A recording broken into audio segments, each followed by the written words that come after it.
Hey guys, Jed from the Rehab Based PT here. We're on day 5 of our 100 clinical tests with 100 solutions in 100 days. And today we're talking about SIJ pain and how we can test to find out, is your piriformis responsible for your SIJ pain?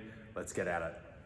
So to test the length of our piriformis, we're going to test hip internal rotation, and we're specifically going to do it with the hip flexed to about 60 degrees. So obviously up here is 90, we want to drop down a little bit, okay? So we're going to have the hip flex at 60 degrees, and then we're going to turn the foot out as far as we can while keeping the hip stable. And obviously this side, this is nice, we want to be getting about 45 degrees. Come here, 60, and then again, turn the foot out while keeping the hip stable.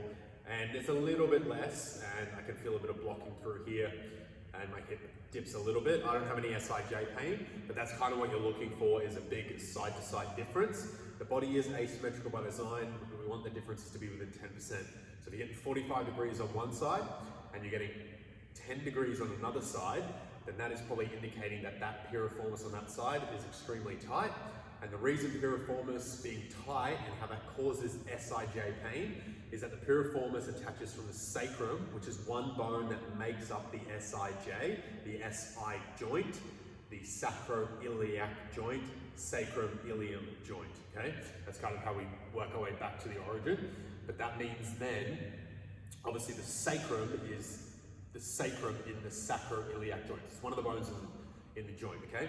And that muscle wraps around and then attaches to the head of the femur, okay? So if we're standing all day and the foot is locked in place and the leg is locked in place, then the piriformis is anchored to the head of the femur, which is the thigh bone. So the leg's locked in place, piriformis is attached to the top of that femur, okay? That means that that anchor point isn't going anywhere.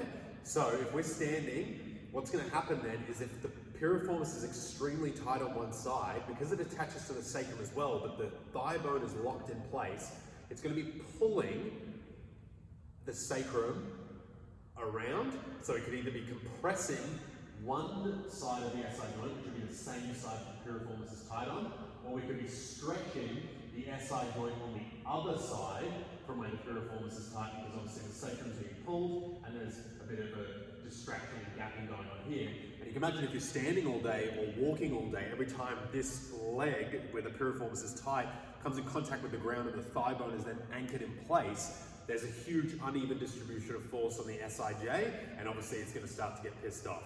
Now, let's talk about a nice, easy solution. I'm going to talk the solution now, and I find the biggest bang for buck is a soft tissue release. So we just got a hard small ball, it would be a massage ball if you were to type it in on Google and try and purchase one.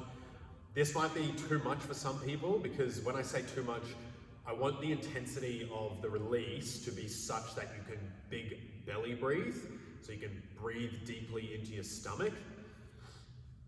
And in that sense, then the myofascia can genuinely release, the muscle and the fascia can genuinely release.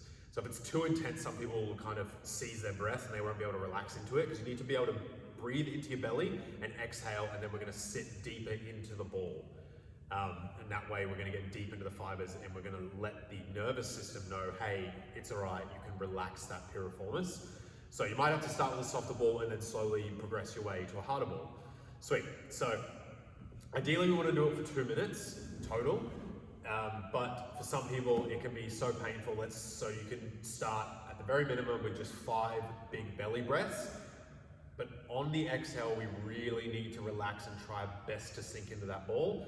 So let's say you start with 5 belly breaths because it's that painful, your piriformis is that tight and pissed off. We would add a breath each day, okay?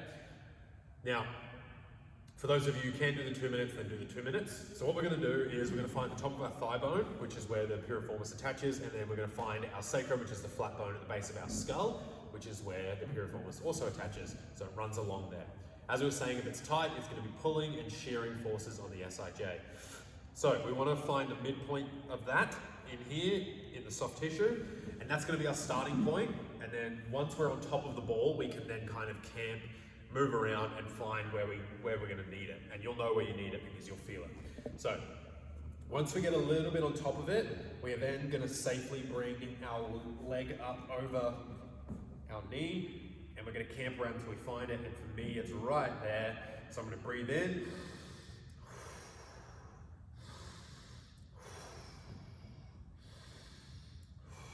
nice big belly breaths. And I'm sinking into the ball progressively.